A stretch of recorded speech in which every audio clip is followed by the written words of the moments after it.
Hello out there. Welcome everybody to another live session here from AutoCrit.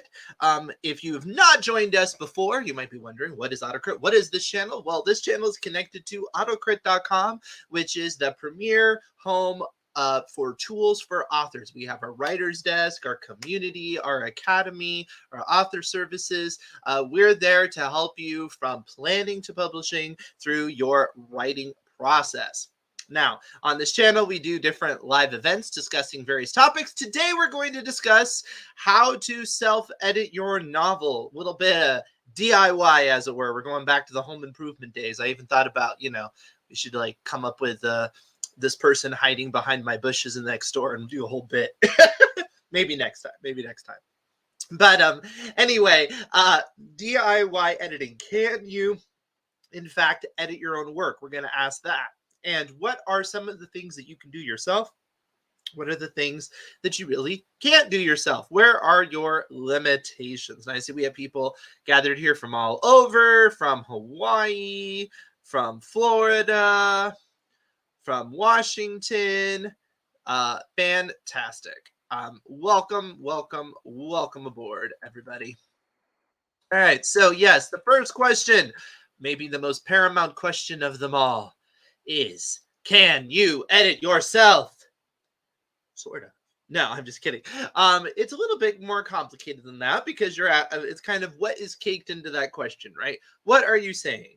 Am I suggesting that you can be a DIY writer, do everything yourself, put it out there, and have tremendous success? Not very likely. Generally speaking, you will need the input of others. However, this is a great attitude. I do the best I can and then send it to my editor. That is correct. And I do think what happens very often is we underestimate what we can do ourselves. We kind of hold back. We're like, yeah, we're not, I'm a writer. I'm not really the editor type. That's that person over there I talk to or whatever. And while that can be true to a certain extent, and certainly you have to be concerned about bias towards your own work, that makes it hard for you to analyze your own writing. I think that we do owe it to ourselves to put our work out there the best that it can be. And that's any time in the process. That's even at the point in which we're sending it to somebody in order for them to make it better. Like, even if it's like, I don't think this is the finished work, I'm not just going to hit publish and put it up on Amazon just yet, I'm sending it to somebody, I still owe it to that person to give them the best experience that I can give them. But I also don't want to waste that person's time, right? The last thing you want to do is send it and pay for a professional editor or have a close friend do it, and they have to spend so much time editing things that you really could have solved yourself. It is just a waste of that resource, right? We want to get ourselves to the utmost level, send it off, and then they can plus it even further. All right, so yes, you can edit yourself. Although, I will say there are some limitations. And we'll talk about those limitations as we move forward when we get into the tips of how you can do some DIY editing. Now, some of you in the AutoCrit community might have just taken the self-editing workshop. It was awesome. I was talked for 3 hours about some of the things I'm going to talk about today. I don't have 3 hours right now, so I can't go into as full of detail. However, we do have some more workshops coming up later this month if you want to come on board. But I'll do my best to give a little bit of an overview of DIY editing. Okay, so one question to ask ourselves when we are editing our own work is, how do we stay impartial? How do we keep our bias from liking ourselves or liking what we write affect the work? Or the opposite, how do we affect our self-doubt and our insecurity from affecting our editing, right? Now, granted, we can't defeat this entirely. Of course we can't, because, we're humans. I mean, nobody can defeat their impartiality by anything. We're all biased, right? But you can be aware of it. And then that means you will mitigate against it. You will try to overcome it. And like I said, it's really both categories. I know people that will hack their work to pieces when they try to self-edit it in ways that's not really fair and they wouldn't do to somebody else. And that's just because they doubt everything they write. They don't think they're very good. And so they'll just keep rewriting and rewriting and rewriting, and they get stuck in a rut. And that's terrible. And then, of course, there's people on the other side that don't really give as close of a read because they'll either give themselves the pass that it's good enough, I can send it off, which is not a great attitude, or they minimize, excuse me, they minimize how much they're reading into their own writing. Now, one way that you can figure out if you have either of these problems is to just be kind of honest with yourself. I know it's hard because again, it's about being biased. So we're a little bit biased to believe ourselves, but but ask yourselves honestly, when you are getting negative feedback from yourself, say, the person, the internal voice, it's like, this is terrible, you just got to cut this whole paragraph. Well, then the next question would be, it's like, well, why is it terrible? And if the answer is, well, it's just terrible, then that's something you can ignore because that's just a voice of self-doubt. That's not a voice that's really telling you anything. Now, if it's actually getting at something and it doesn't quite know how to diagnose it, now you can flag it. And that means you might be able to edit yourself, or it's just something to put a pin in so that when you submit it to somebody else and they say, oh, well, this paragraph was really confusing. And you're like, oh, tell me about it. How do I fix it? You don't necessarily have to set up the editor. I wouldn't do that. I wouldn't send it to the editor being like, oh, I know this chapter makes no sense. Just have them do it because it could be they'll come back to you and it actually will make sense to them and you were just wrong. But it is possible they'll come back to you and they'll be like, yeah, that chapter made no sense. You're like, I know it didn't. I don't know what to do about it. Right. So, but ask yourself honestly, am I just thinking it's terrible because I think kind of everything I do might be kind of terrible because I don't really believe myself, or is it legitimately getting at something? And then on the flip side of it, don't just allow yourself to think everything you write is good, right? Kind of ask yourself, I think this is effective. Like you could be proud of it. You write something and you're like, I think this is a really good page.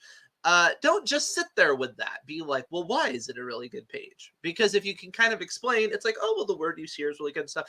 It shows that you're thinking. If it's just, I don't know, it's just good, you might be kind of biased. So again, that doesn't necessarily mean you have to throw it out. It just means like maybe put a pin in it, because that means if somebody else comes back to you with some feedback saying, yeah, that just wasn't great, where you're like, well, I couldn't really explain why I thought it was great, so maybe it's not, you can keep that in the back of your head.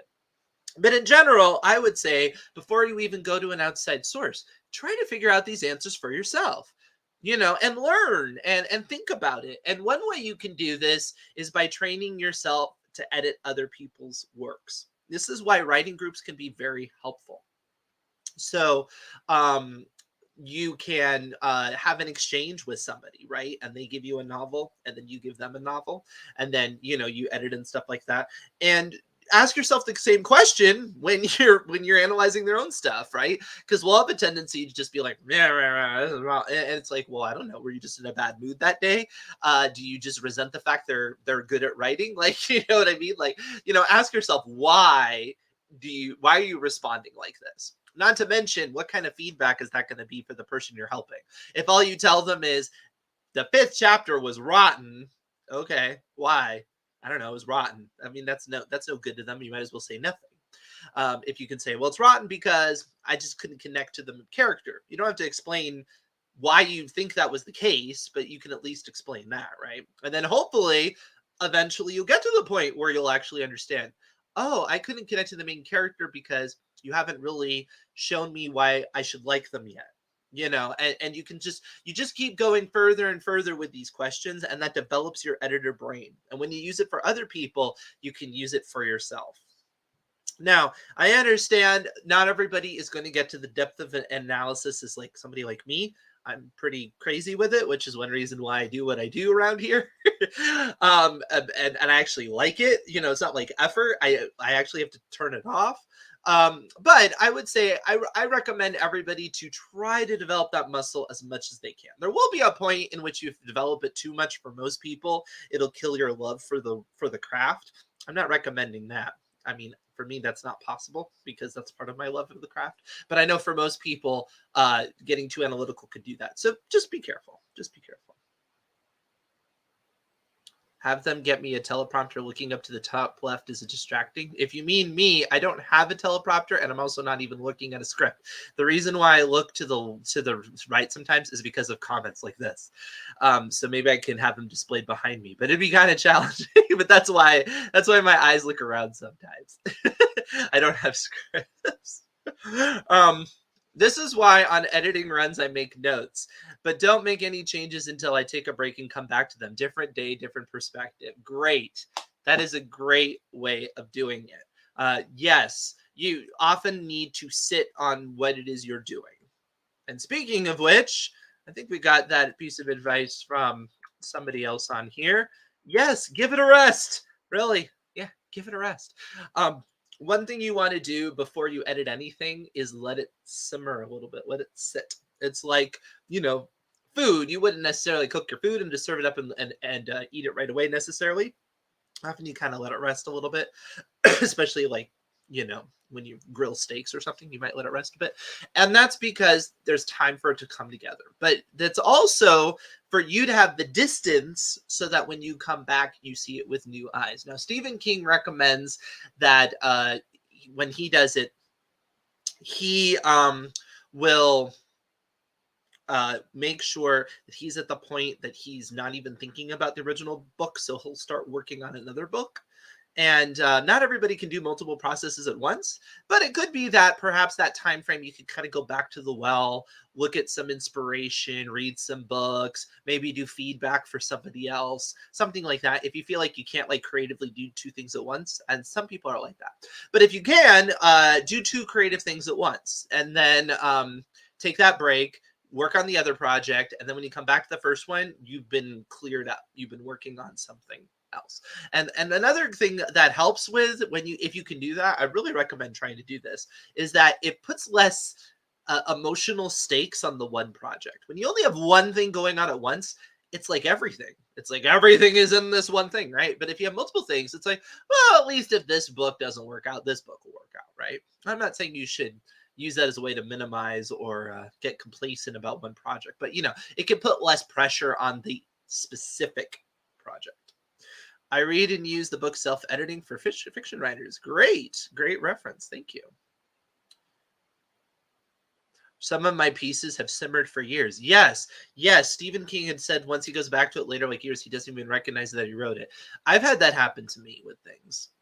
I mean, you can see I do these, live streams every week. If I go back to some of my earliest ones, obviously I can hear my voice. I know it's me talking, but I don't remember exactly what I said. So I'll be listening, and sometimes I do just for the fun of it. I want to see if I've improved or maybe I've regressed. I like to do little temperature checks, as it were. I'll go back and I'll be like, yeah, I relate to that. And it's like, well, no duh, because I said it. But it is funny because it's like hearing a random person say something you really relate to, because I don't remember saying those exact words. And then you're like, oh, wow, yeah, that's fun. I remember reading some of my writing from 10 years ago. I don't remember writing it. Exactly. It happens. I have come across older pieces of writing I've done. I mean, there are certain works that I don't know if I could ever get to the point where I don't remember writing it at all, because I don't know that's how my memory works. I'd have to think about it. That would be tough for me to actually get to that point. But certainly details. All right, one thing to handle with self-editing is to take things one step at a time. This can be a different process than the way that you write. In fact, often it is. A lot of writers do not write one step at a time. They don't necessarily just write sequentially. For one, they might change their mind and go back and fix. They might write scenes out of order. They often don't plan it out before they get started, so they're just kind of winging it, right?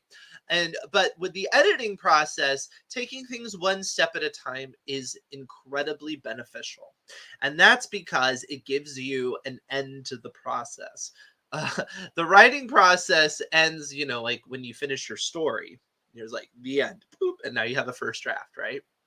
But the editing process ends when you just abandon the work because technically speaking, it's a completed something, right? Because it's a story and it had a beginning and it had an end. At least you've established the parameters of it. Whether or not it's coherent, who knows? But hopefully it is. But you've established the parameters of it. It's all contained. But editing, it's all abstract. It's like, well, when is it done? When is the process done? And so if you can do things one step at a time, what that allows you to do is check those boxes as you go. So you can say, I'm going to handle whatever it is, all of my adverbs, right? I'm going to try to look at my adverb use and make sure it all makes sense. And then once you do all that, you just go bing, and now you've done it. And if you give yourself a nice little list and then you go through it, that gives you the permission to stop. And the permission to stop is critical for self-editing if you want to take it seriously. Because again, you kind of come up with two camps. You have the people that are like, well, I can't really get it published ready anyway. So I'll do my like second draft and throw it off to somebody and they'll fix it.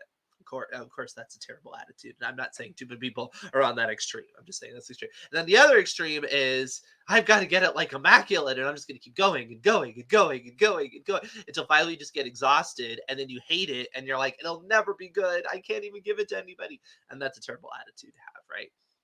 Or you'll just never stop. You're like, no, it's not quite ready. No more work. At a certain point, obviously, you have to let it go. So a process that you've pre-established gives you the license to stop. And as artists, very helpful to have. I'm going to go back through some of these comments here. I'm 72 years old and I wrote my first story in high school. I still have a copy. Go back and read it every once in a while to remind myself how far I've come. That's beautiful. I mean, it's so great because that's something to always keep in mind. I love that attitude with artists when you ask them, how good are you? And their answer is more or less, I'm as good as I am right this moment, which sounds kind of like a cop-out. But essentially, it's, you are going to get better. You maybe were worse in the past. This is where you are right now. And, you can be happy or disappointed about that. You can say, well, I want to improve in this way. But it does change the whole, again, it's like that binary of you're an expert or you are, you're an idiot. You're a novice, right? It's not quite as simple as that. So giving yourself that an ability to be somewhere else is helpful. Some sort of gradation of that. I found some of my high school writing not long ago. I had some good ideas, but the writing itself made me want to burn the pages, so there was no evidence. But again, the idea that you can do that shows you that you can, in fact, self-edit your work. That just required you to have that distance. And perhaps you've gotten a whole lot better, right?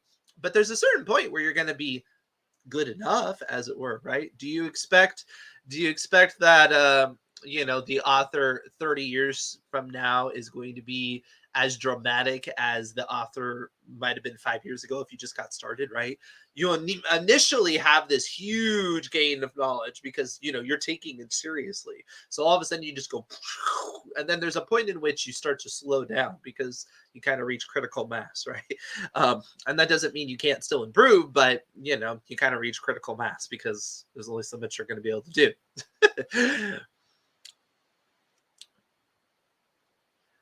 I find it best to get to the end of the first draft. Too much on the way. I lose momentum, polish, then hard to cut. Gotcha. Yeah. Often getting to the end of the first draft as fast as possible. It's kind of Stephen King calls it outrunning the tidal wave. I think that's a good analogy. That's how I feel a lot of the time. Very helpful because not only do you avoid cramming in way too much, you have to cut later. You run the risk of emotional exhaustion when you stop because you start to doubt yourself. And then you're like, well, I don't know. Does it really matter? And then you just don't. As soon as you have something done that's like it contains something, it's so much easier to start from than before you have it. So getting to that step is really, really helpful. That's in some ways the hardest step. I know the editing step can be really hard because it's maybe not as much fun, but I don't really think most people would think of it as difficult as writing. And just to kind of prove my point, what's harder, writing a novel or editing a friend's novel? I would say most people would say the former is more difficult, even if the latter is not necessarily something they would enjoy doing. Right? You could, if you were forced to do it, the latter is the easier one to do because you already have something to start from. I don't know. Maybe that's just my opinion, but let me know if you disagree with that. I do not edit as I write. Yes. Generally, no, that's not a good idea. That will slow you down, right? So that's one reason why, if you're doing all this properly, if you're following all of our wonderful advice, your first draft is probably a train wreck. So, I mean, I'm being a little bit silly, but yes, I mean, essentially, because we're kind of telling you for it to be a train wreck, right? Because we're telling you to be productive, you got to keep going and going and going and going and going and going and going, and then it's like, well, yes, the only way to get to that pace is by not thinking so hard, and it's like that's right, but not thinking so hard means you have something that's not as thoughtful, and you have to sort it out. Yes, editing does bear more responsibility in a sense. I don't know though. I don't know if I could definitively say that. I don't know. All right. All right, so let's talk about some tips when you're editing. Stop repeating yourself. It's not good to repeat yourself. It gets very annoying. In fact, some people find it tiresome. It just treads water. It's just like you repeat the same thing as if you're getting more knowledge by just reiterating the same point. It's quite okay. You see what I'm doing, but no. The point. One thing that can happen a lot with early writers is that they do, in fact, repeat themselves, and they do it in many, many different ways. Now, my courses, I talk about all the different methods and ways that you can repeat yourself. But one thing to keep in mind is I'm not simply talking about repeating the same words.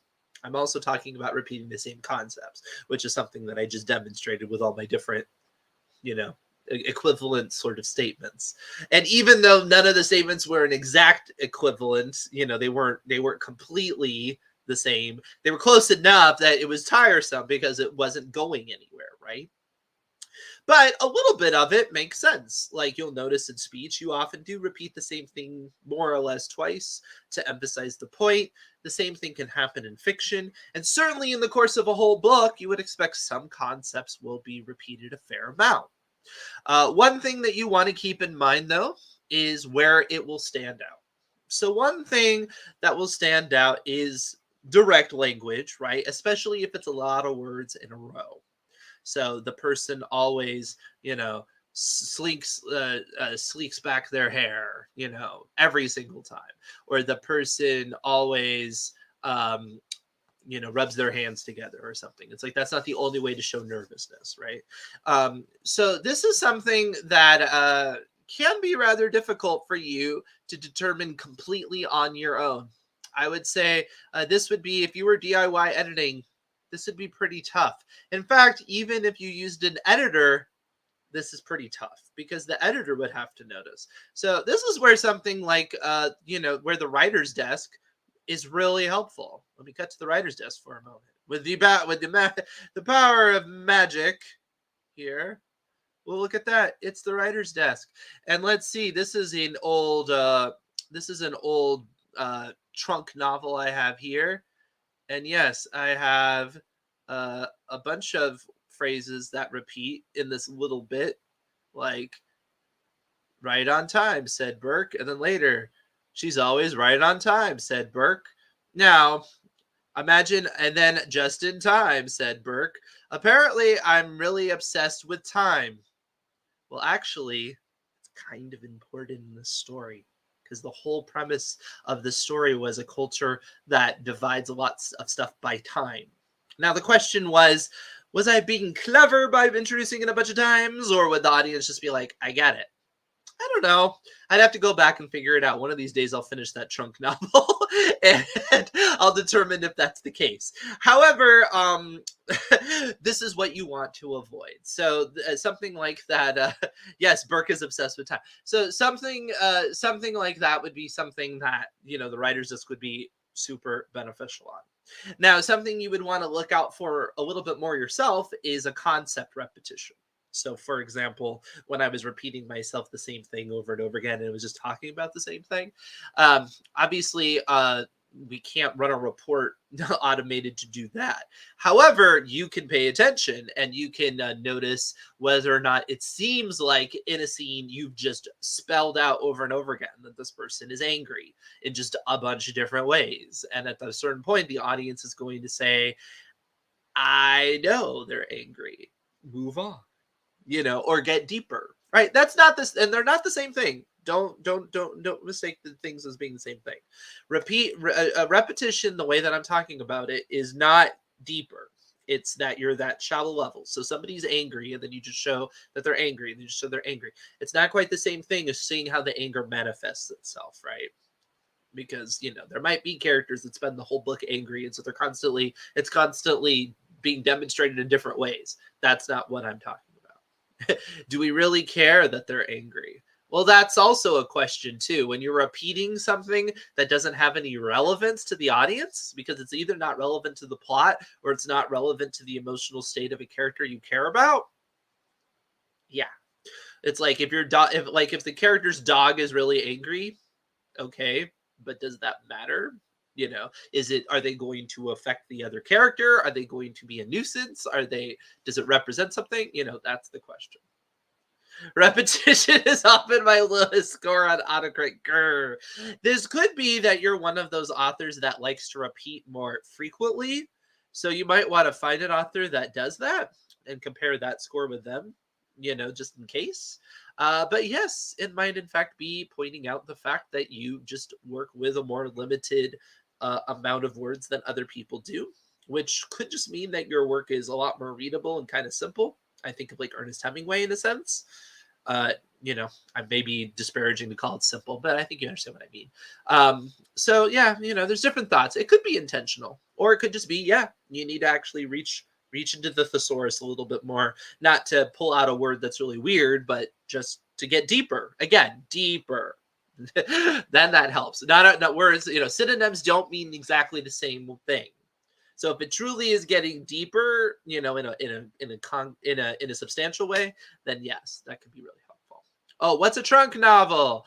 A trunk novel is when you put something that you're working on in the trunk, as it were, the trunk, and so you're kind of ignoring it for the time being. So it's a work that for whatever reason, it just wasn't coming together for you, and so you just put it to the side.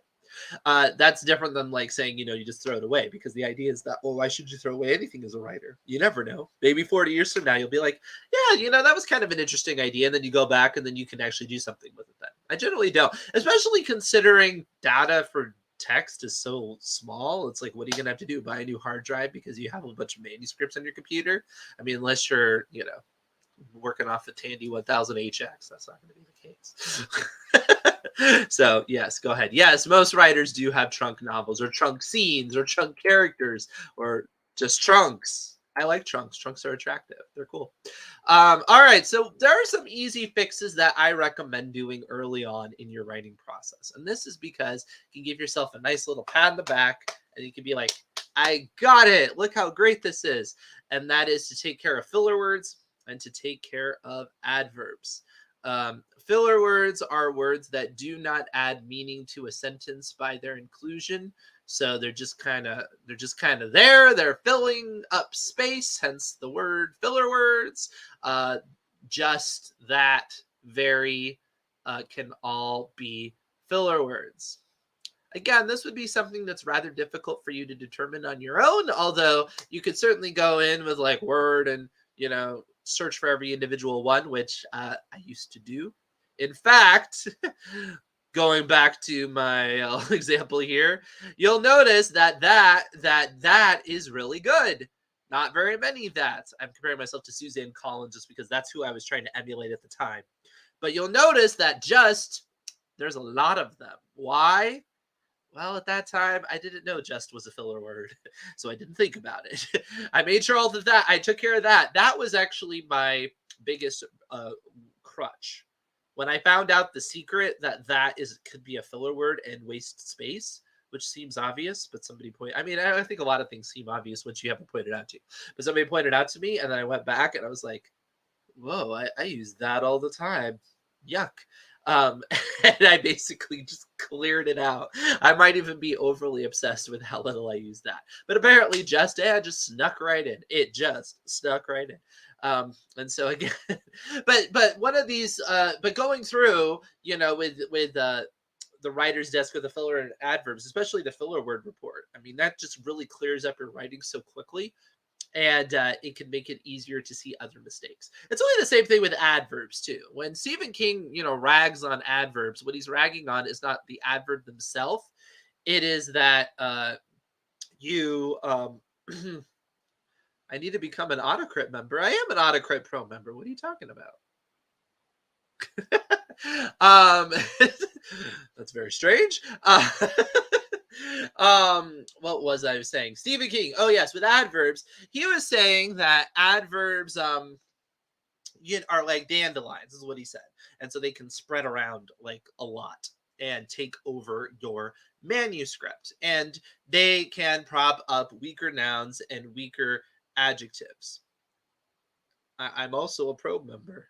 I'm not sure why I read this thought.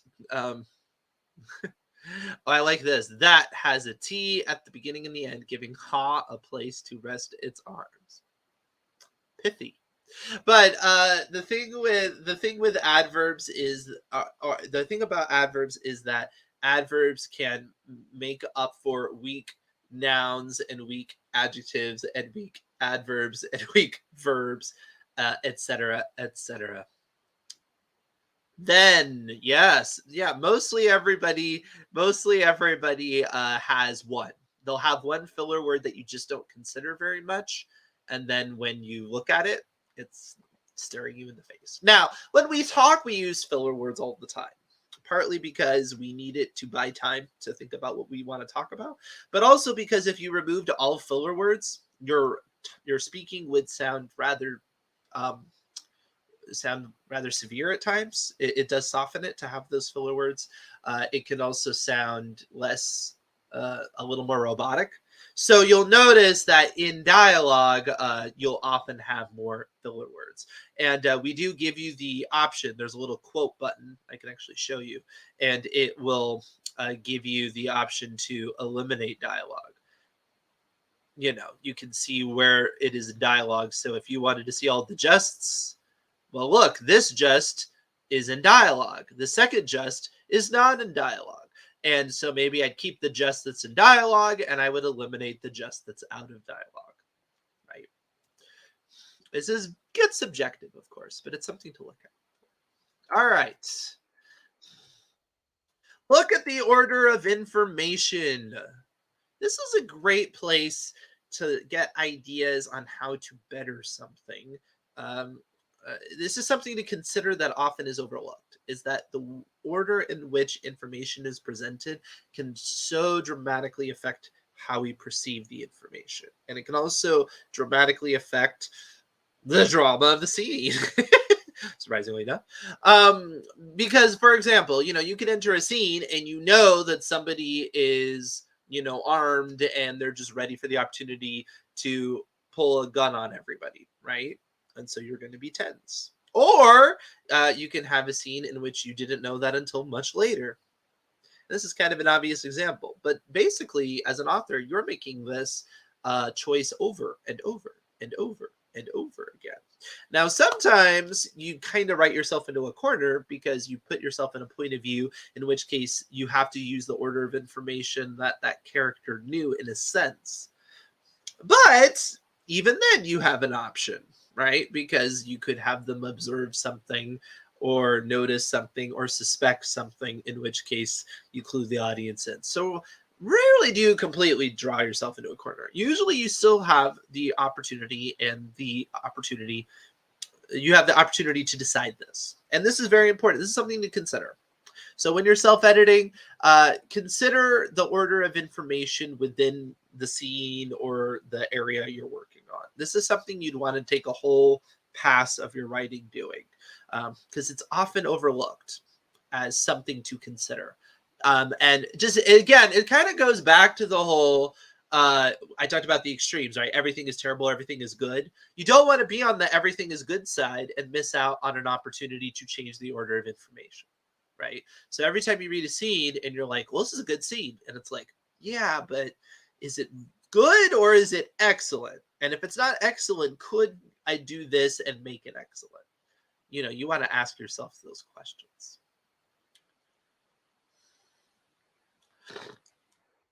All right. Aim for specificity in your language.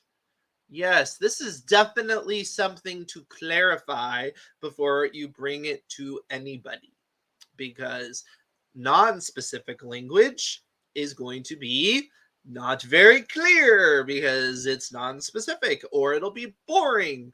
But beyond boring you can get away with in terms of giving it to somebody else, like a beta reader or somebody else, because they'll tell you it's boring. And then you'll fix it. What you really want to avoid is that they have no idea even what you wrote. That's like the number one problem. The number one problem of an author is, did they even understand this in the first place? And if the answer is no, one place to look for this is specificity of language. Of course, specificity also is more interesting most of the time. Now, it does vary, of course. You could use a highly specialized language to describe something not very interesting. But even then, the fact that you're doing it is going to make the language stand out, and it's going to bring attention to itself. So it may not be positive attention, but you can't very well say it's boring, right? Imagine, 4 paragraphs describing, I don't know, peeling a banana. There's a certain point in which you're like, why is this author so obsessed with this basic act? Is there a metaphor going on here? Like, you're just going to be interested. Now, it could come to the point where you're negatively interested in that you're like, yeah, this is really rich. This is purple, right? This is really obnoxious. But on the other hand, you're not boring the audience. And I generally, my biggest concern is boring an audience. I'd rather them wonder what in the world were you on during when you wrote this scene than, that's quite bad. One of my favorite authors says the only two unforgivable sins of writing were boredom and confusion. I agree. I think that's fair. And I think specificity is a great way to get rid of both of them. All right, let's keep going. I'm going to just do some fast and furious tips here. We already talked about liking at rest. Parallelism can help. Yes, even though I told you don't repeat yourself too often, remember that repetition of themes, repetition of concepts, even repetition of language can be beneficial. So this is where you get one of those awkward things as an instructor where it's like, don't do this, except when you should do this. But the point is to have a point. Don't just do it because you're lazy or you didn't think about it. Do it when you're using it as a tool. And parallelism, or that kind of repetition, is a tool. It brings attention to something. So if you don't specifically need attention brought to something, or you don't need it to be that prominent, don't do it.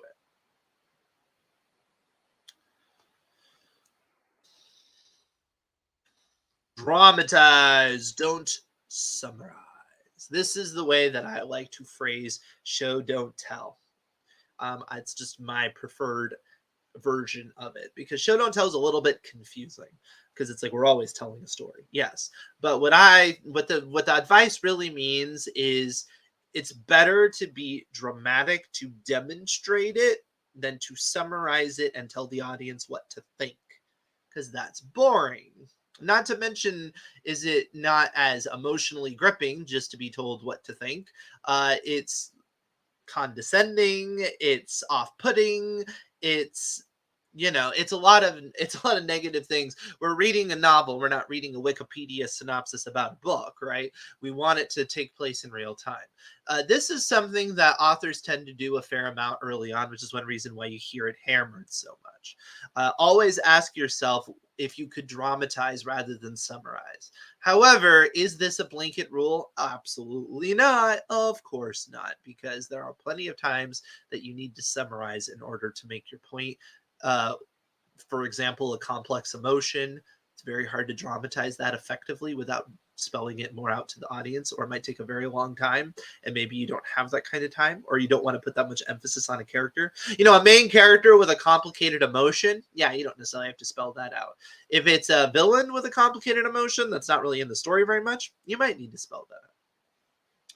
What about when the detective sums up the case and identifies the murderer? Isn't that a summary? It can be, but it is a summary at least at the end of the story, not during the story. Ending the story with some sort of button where it's like the character takes a step back and they're like, and they reflect on the meaning of everything. That's not really the same thing. But one thing you'll notice is that because authors suffer with this problem, especially for writing like a procedural type mystery or Agatha Christie style mystery, is that, yeah, you have the final confrontation scene. It's like, I gathered you all here so that I could explain the clues. And often they really struggle with how to make that scene interesting. So they'll have gimmicks or things like that because they realize it's a problem.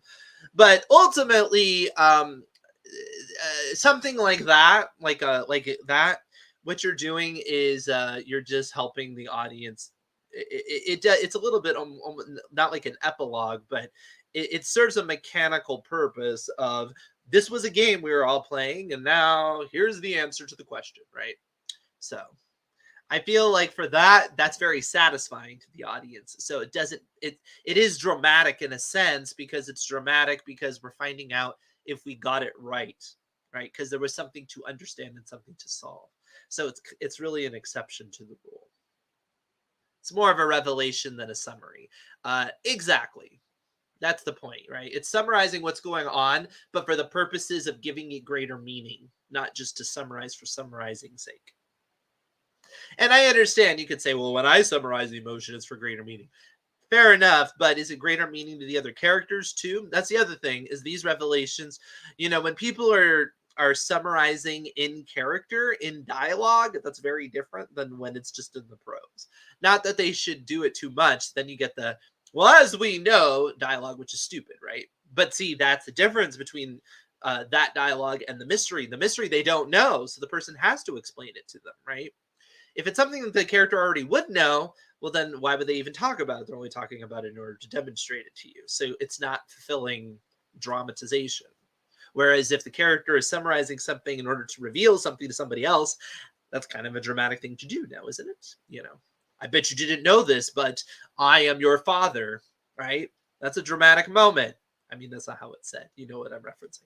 But that's a dramatic moment. Nobody would call that, oh, well, he's just summarizing the backstory of his character. No, because that's not what it feels like. So there you go. There's a little bit of nuance. I appreciate the question. It allowed me to get into the nuance there. All right, get active. Whoop, whoop. Okay, yes, do get active in general, because writing can be rather passive as an activity, and there's a lot of people with health problems that are writers, so don't become one of those people. But beyond that, beyond your personal health, get active with your sentence structure. Passive sentences are often best avoided for lots of reasons. One of the biggest is that they emphasize the thing that's being acted upon rather than the thing doing the acting. And so therefore we're taking that point of view, as it were, and that's just not very interesting. Who wants to be the thing that's being acted on all the time? And so if you do this too much, it kind of feels like the story is just happening. It doesn't feel like it's pushing forward. It's like happening this way, and you want to go this way, if that makes sense. I know, very technical. You want to go this way, not this way. I appreciate all of you. Okay, be consistent. Like me, I'm consistently something, right? Tell me what I am. I'm consistently what? Be consistent. And what I mean by this is, you don't want to all of a sudden, in the middle of your book, drop into Shakespearean prose, because then it's like, well, why did Shakespeare write this section, right? That seems obvious, but you can do that on a more subtle route by simply over describing something, and it's weird because you never did that before. If you typically are somebody that gives rather basic descriptions, I would say you do one paragraph where all of a sudden you spend, or not even that, you all of a sudden spend 10 paragraphs just describing a crack on the ground, people are going to wonder, like, what happened? This author just got obsessed with something. And so be consistent with that.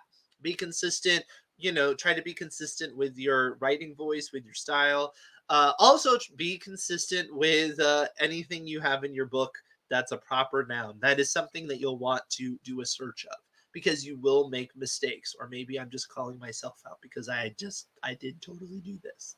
I completely forgot the name of an establishment and I got majorly dinged because they're like, you don't even know your own world. And I'm like, no, I guess not. You're right. You got me. So yes, this can happen. So every time you have a proper noun, that's really the time to go ahead and do a search. Or in the writer's desk, you can make a personal word report, and then you can look for it, or similar words. Excuse me.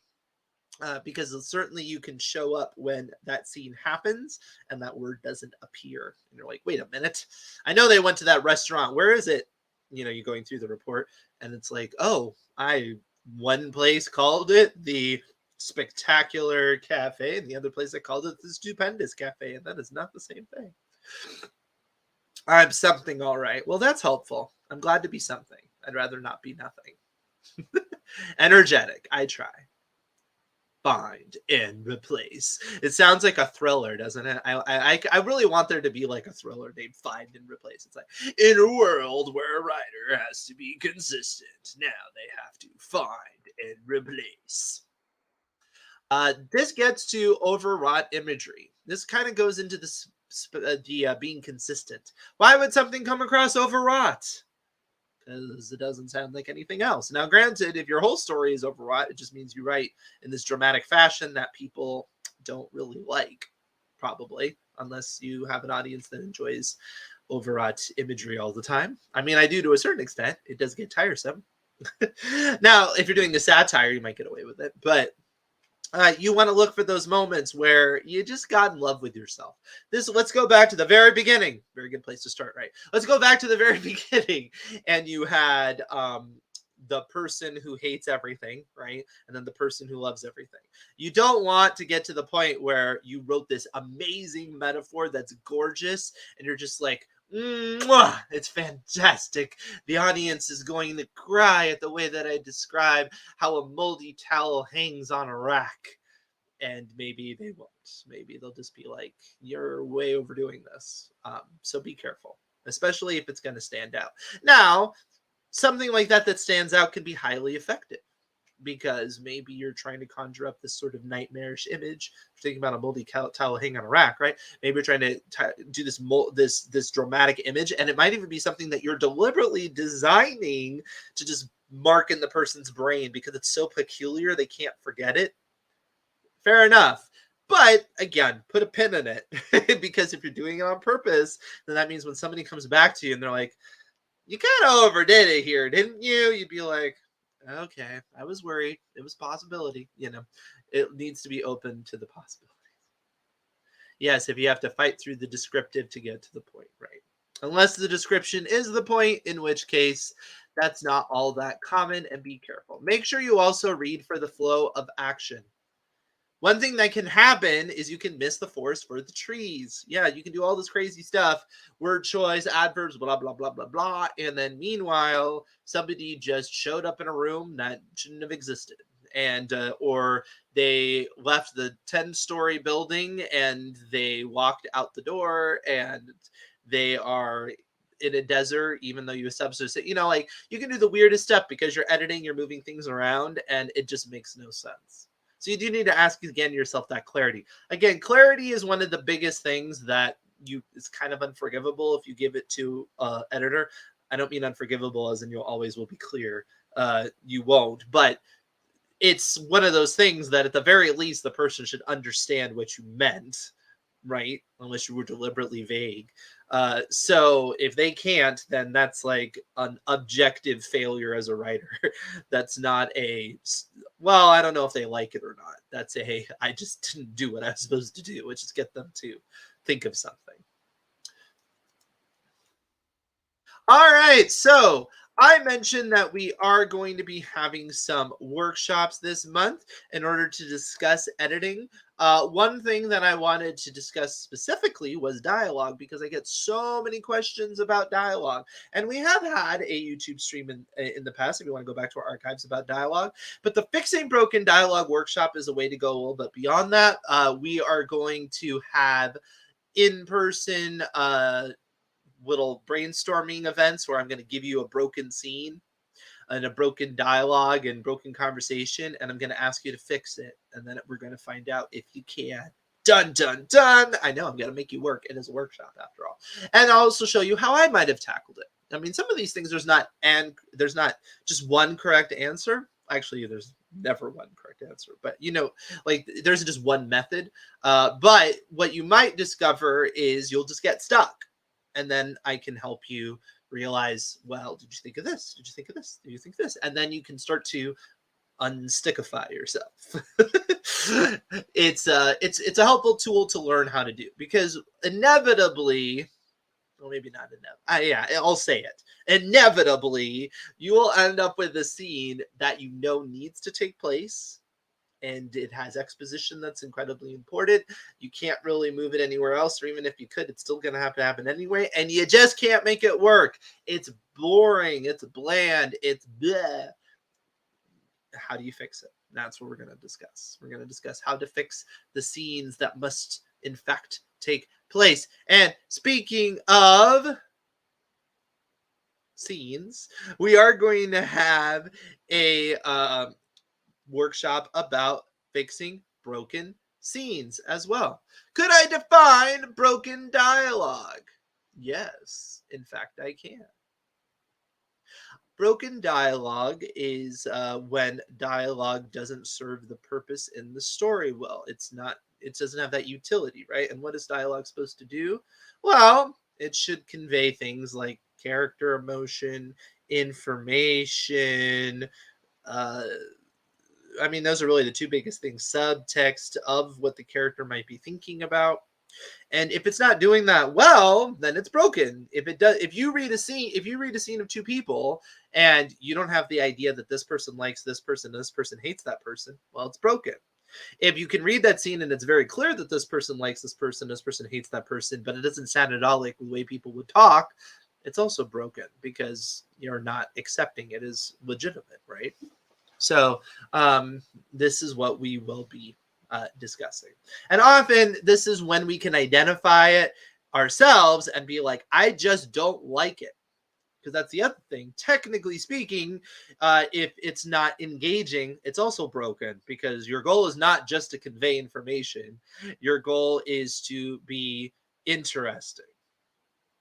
More unnecessary than broken? No, it's completely necessary, right? What they're saying is completely necessary. You're just doing it incorrectly.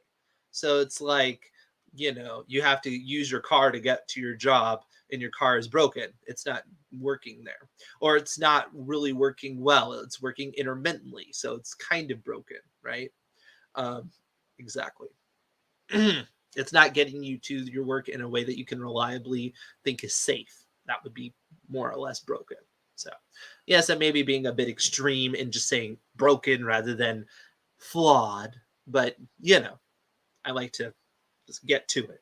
Broken. But we'll fix it. It's positive. And then we'll have the same thing for fixing broken scenes. So we're going to go further than just the talking and into a whole scene. Now, sometimes, and it is true, there is such a thing as broken dialogue because it doesn't need to exist. Fair enough. There's also broken scenes because they don't need to exist. But I'm going to be focusing more on, you have a scene and you are quite sure that it needs to exist, in some form. We can work on it. Obviously, we're not saying that the way to fix a broken scene is just say it's not broken anymore. Check. No, the idea is we have to modify it, right?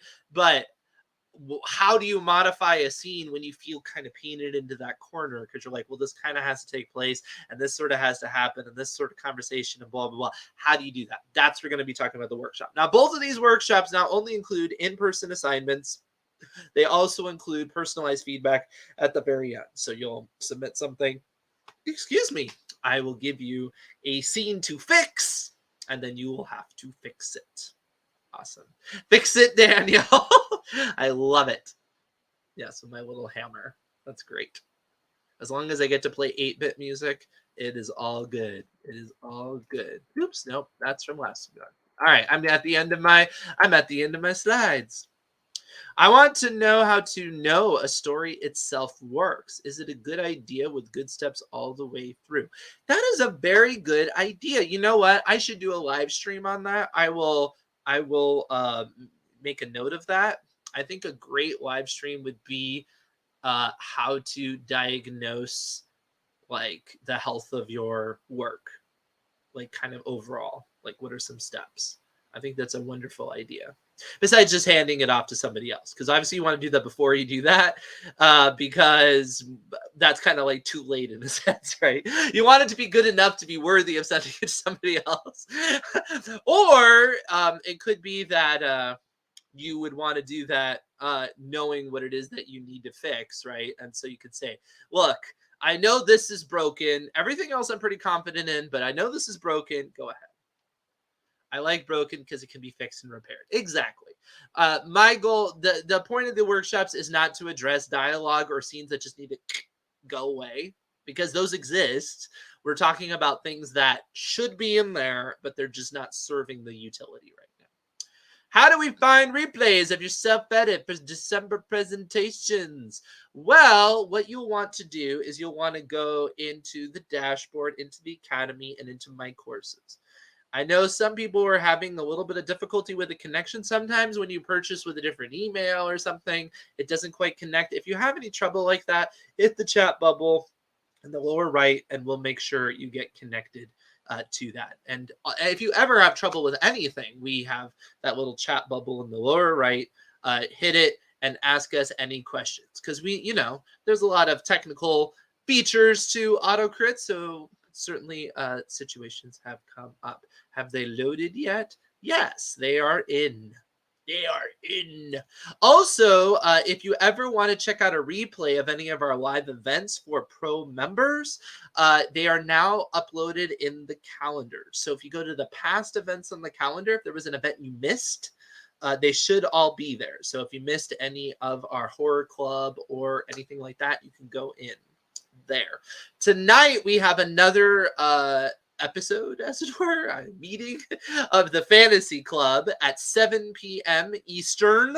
You can find the link for that on the dashboard at autocrit.com. Actually, I'll go ahead and I will do that. Yes, in the hub you will find it, and I'll go ahead and throw that link also here in the chat, because a nice thing you can do is you can just hit that little RSVP button, and then it goes to your calendar, and then it's easy to find and all of that. But yes, that is tonight at 7 p.m. We're going to be discussing magic systems. Do you have an opinion about magic systems? Have you used magic systems? What are your magic systems look like? Well, join the club and tell us. And maybe you're like, well, I don't write fantasy. The truth of the matter is all fiction uses a magic system of some sort for anything that is contrived outside of the norm, which can be quite simple. So you might want to, if you're concerned about making a coherent plot with stakes and consequences, you might want to join even if you don't write fantasy. If you write sci-fi, if you write horror, even if you write romance, there might be a reason why you might want to know about magic systems, even if there's nothing essentially paranormal about it. I know. What does that mean? Well, join me at 7 o'clock and you can find out. In the meantime, please like, subscribe, hit the bell. We'll continue our little tour. I sound like the ghost from the Haunted Mansion. We'll continue our little tour through self-editing here in December. Next week, we're going to be discussing, not that I have to look at my notes because I totally remember what we're discussing. It's something about editing, and it's right on the tip of my tongue. It's about characters. Yes. Characters. Yes, Eastern. Everything is Eastern AutoCrit. I'm sorry. I think I said Eastern. My apologies if I did not. I know we have a global audience. How to fix your characters. So we talked about fixing dialogue. We talked about fixing scenes. What about fixing characters?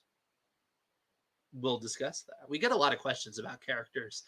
And I don't just mean about me, I mean characters in your book. Anyway, in the meantime, like, subscribe, hit the bell. Thank you so much for joining me. I hope to see you around the AutoCrit community. Join me tonight at 7 o'clock. It's going to be magical. And bye, everybody.